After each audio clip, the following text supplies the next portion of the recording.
Bonjour les béliers et bienvenue sur Parole d'Oracle. Je vous retrouve pour votre guidance trimestrielle qui couvre les mois d'août, septembre et octobre 2023. Alors cette guidance vise à identifier l'objectif, l'enjeu majeur de ces 3 mois à venir pour vous, ce qui peut être challengeant pour vous, avec de ce côté-ci du tirage vos atouts dans cette situation, ici plutôt vos difficultés, ce qu'il faudrait retravailler, ce qu'il en résulterait. Et puis je vous donne des conseils en lithothérapie pour débloquer cette situation, et enfin une partie prédictive, famille, amour, amis. Et ça sera avec l'oracle d'Hildegarde. Allez, pour vous les béliers. Bélier en signe solaire, bélier en signe ascendant sur les mois d'août, septembre, octobre 2023.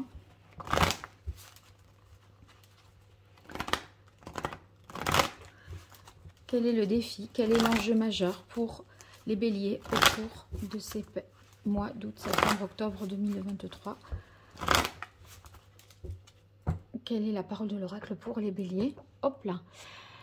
On a le 6 de bâton et le 7 de terre. J'ai l'impression que vous construisez ici, pas à pas, votre victoire. Vous préparez le terrain pour un succès.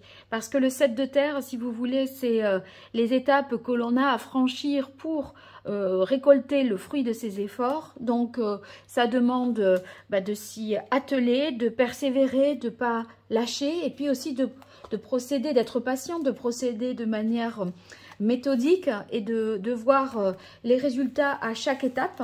Donc ce 7 de terre vous met dans l'attente, vous demande patience, ce qui n'est pas forcément aisé pour les personnes du signe, les natifs du bélier, du signe du bélier. Et là, ce 6 de bâton, tout simplement, c'est le succès, la victoire, la réussite, le fait d'être reconnu par ses pairs comme ayant réussi, être, félicité, acclamé. Il y a une idée de victoire qui suscite l'admiration des autres et vous aurez certainement une récompense et les honneurs par rapport à cette situation. Donc je dirais que vous êtes en train là de préparer quelque chose qui vous mène au succès, et ça vous demande d'être patient, structuré et organisé, de faire les choses étape par étape. Alors, on va voir avec l'oracle indigo si je peux vous en dire plus sur le contexte de cette question, si ça ne vous parle pas déjà. Alors, pour vous, les béliers en signe solaire, bélier en signe ascendant, sur la période août, septembre, octobre 2023. Quel est le contexte de cette question? Les atouts des béliers par rapport à cette problématique, les difficultés pour gérer ce challenge, ce qu'il en résulterait pour vous les béliers en signe solaire, bélier en signe ascendant sur la période août, septembre, octobre 2023. Quel est le contexte de ce défi? On a la paix. Avec la paix, c'est peut-être une réconciliation, une entente qui peut être trouvée en étant finalement patient et en ne brûlant pas les étapes dans... voilà, c'est construire une victoire, se réconcilier peut-être avec soi-même ou avec quelqu'un.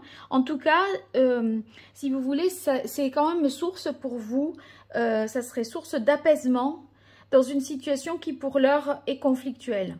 Donc, il se peut que ça nous parle également d'un contrat avec un partenaire, un associé, professionnellement, ça peut être de cet ordre-là. Et si vous voulez, cette coopération, cette association ou ce partenariat, se construit peu à peu, étape par étape, pour vous mener au succès. Alors, j'utilise... là, je reprends le tarot des anges pour vous. Les béliers en signe solaire, en signe lune, en signe ascendant. Quelles sont vos forces dans cette situation? Vos atouts? Points forts? Fragilité? Difficultés? Les écueils à éviter? Et ce qu'il en résulterait pour vous, les béliers. Et pour compléter ces messages, je vais utiliser l'oracle indigo qui va nous apporter des informations complémentaires. Allez, pour vous, les béliers, vos forces dans cette situation, vos atouts, ce sur quoi vous pouvez vous appuyer, les difficultés, les fragilités et les écueils à éviter. Qu'est-ce qu'il en résulterait? Eh bien, voilà la carte.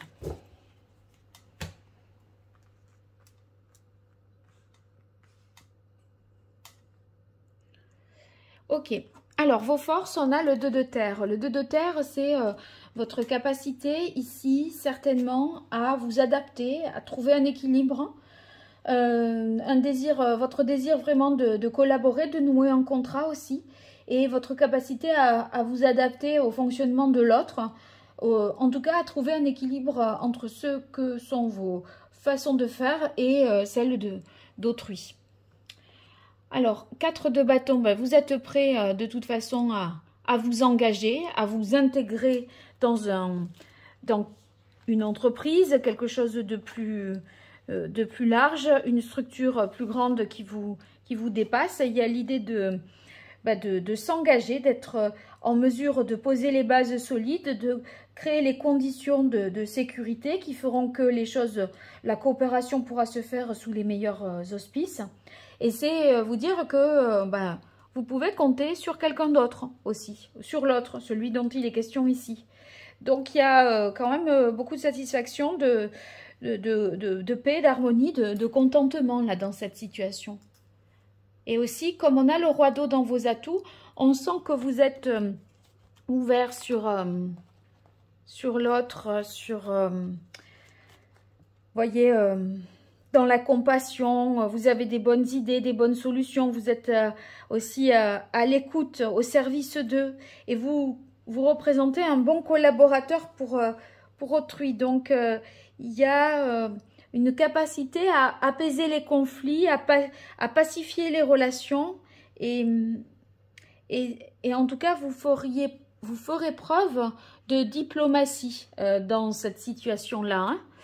Alors, oui, vous voyez, les disputes, quand je disais pacifier les conflits et faire preuve de diplomatie, la carte des disputes, si elle arrive dans vos atouts, eh bien c'est justement que vous saurez contourner les obstacles et peut-être prendre les problèmes de la bonne manière, en tout cas, de sorte que les personnes se rapprochent, s'entendent et qu'il n'y ait plus de dualité, d'antagonisme dans ce que vous voulez mettre en place. Donc, faire en sorte que la paix règne autour de vous, ça va être vraiment votre mobile et votre idéal. Hein. La quête, ça nous parle de ce que vous cherchez vraiment, de la quête de votre idéal. Et ce que vous voulez, c'est vous engager dans la paix. Hein. Et avec la carte de la maison, ça peut faire référence à tout ce qui est organisation, lieu de vie, choix du lieu de vie, réorganisation géographique. Donc, peut-être, voyez, entre le 2 de terre, osciller entre chez vous et un autre lieu de travail ou chez l'autre. Il y a quelque chose que vous arrivez à équilibrer. Donc, c'est positif dans le sens où c'est pas ou l'un ou l'autre. Vous allez vous dire, non, en fait, je peux faire les deux, je peux faire le trajet. Voilà, je peux m'occuper de ce secteur et toi de l'autre. Enfin, si c'est du pro, ça dépend. Alors, dans les difficultés, on a le 7 d'air. Le 7 d'air, c'est une crainte que l'autre vous échappe, que l'autre s'échappe, parte en douce, vous voyez, qu'il y ait... il y a une méfiance, peur d'être trompé, trahi, vous voyez. Donc, en fait... vous avez le sentiment que vous pourriez être tombé dans un piège et que ça ne soit qu'une personne agissant douce, voyez, fasse preuve de malveillance ce sont les hésitations de l'autre avec le 2 d'air qui peuvent vous faire peur. Et on sent que vous êtes sur la sellette, que, ok, il y a réconciliation, on retrouve de l'harmonie, on retrouve un équilibre, on arrive à concilier ce qui nous paraissait plus, ou l'un ou l'autre, là, c'est pas forcément des choses qu'on croyait incompatibles, ne le sont pas. Mais en même temps, vous sentez que ça pourrait s'évanouir, cette histoire, se détériorer comme ça du jour au lendemain, sur un coup de tête. Avec l'expérience de vie, c'est la maison Dieu. Vous voyez, si c'est par rapport à quelqu'un, eh bien, ça pourrait vouloir dire l'autre, il peut prendre ses clics et ses claques en un temps record et décamper. Vous voyez, si vous vivez ensemble, c'est cette peur et cette appréhension-là. On a la carte du travail dans les difficultés, l'œil céleste et la femme. Moi, je pense que vous avez peur qu'une situation vous échappe, que l'autre ne reste pas. Vous savez que c'est un travail de longue haleine qui demande de l'effort au quotidien avec la carte du travail. Et c'est vrai que c'est ceux aussi qui vous demandent de la patience parce que ça ne va pas être acquis a priori. Ça va se construire dans le temps. Et dans l'idée ici que c'est nécessaire pour purifier, parce que là, avec l'œil céleste dans les difficultés, on sent que les choses ne sont pas remises à plat. Et donc, il y a des choses encore à purifier. Alors, ce qu'il en résulte, c'est le choix et le 9 d'air.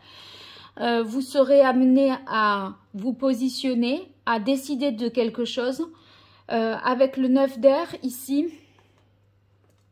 on est dans le mental, justement, et ça peut sonner comme une inquiétude, en fait, si vous voulez, c'est quand même un peu une angoisse, parce que on sent que tout peut capoter comme ça de manière très rapide, sans qu'on le voit venir. Vous avez peur de ne pas voir venir quelque chose, et d'être pris de court et par surprise. Donc,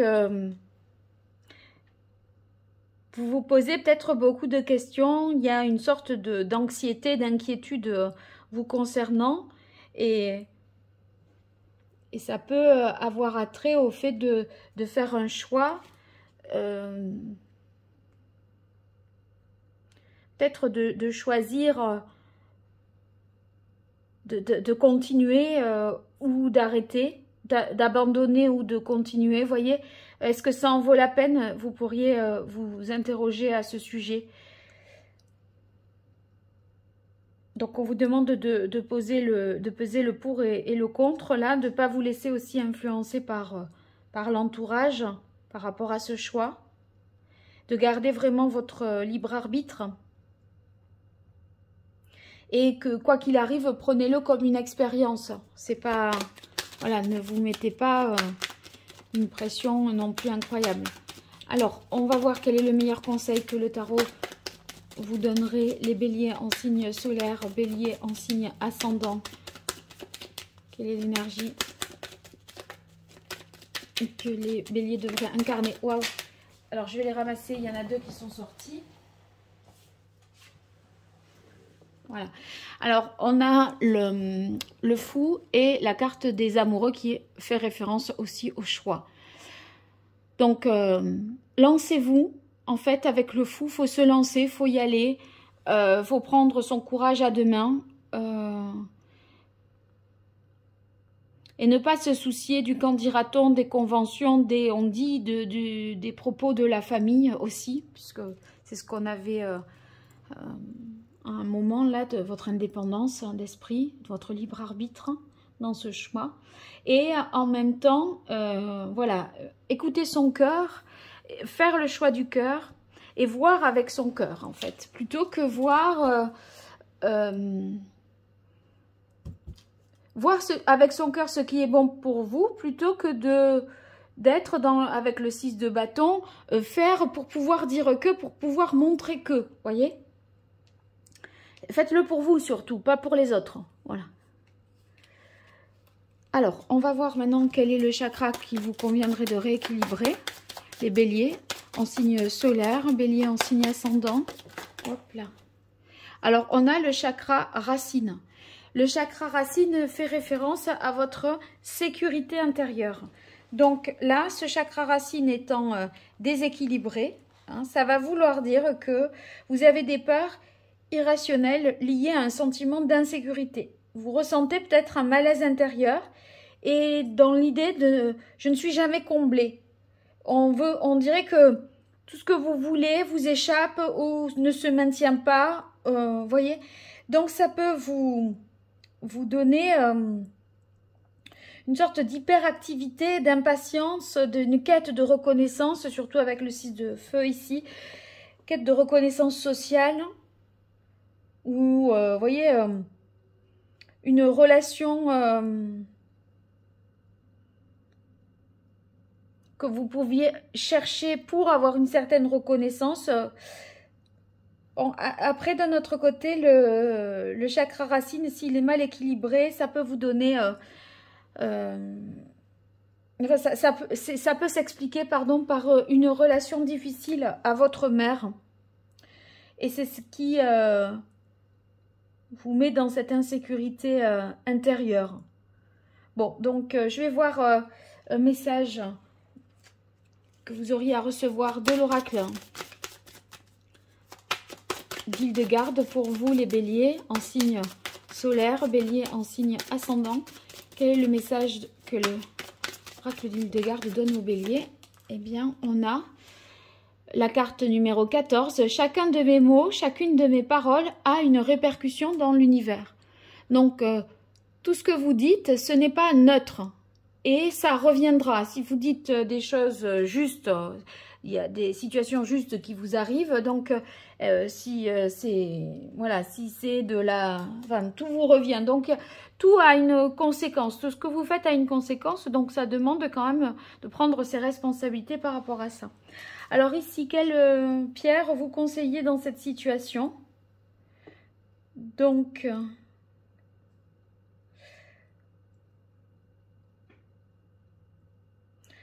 Je partirai sur le jaspe rouge, moi. Jaspe rouge pour vous, les béliers. Alors, on va voir maintenant la partie divinatoire, famille, amour, amis, pour vous, les béliers, sur cette période août, septembre, octobre. Bélier en signe solaire, bélier en signe ascendant. Famille, pour vous, les béliers. Voilà. Alors, il y en aura deux. Alors, choix destiné, autorité, pouvoir. Donc, le choix... que vous faites, dont il est question ici, eh bien, voyez, quand je disais, il faut que vous fassiez un choix pour vous-même et pas par rapport à votre famille. C'est reprenez avec l'autorité pouvoir, le pouvoir sur votre capacité de décision et faites un choix pour vous-même. Et c'est pas un choix pour faire plaisir à la famille ou en tenant compte, voyez, de ce que dira la famille. Amour. Pour vous, les béliers.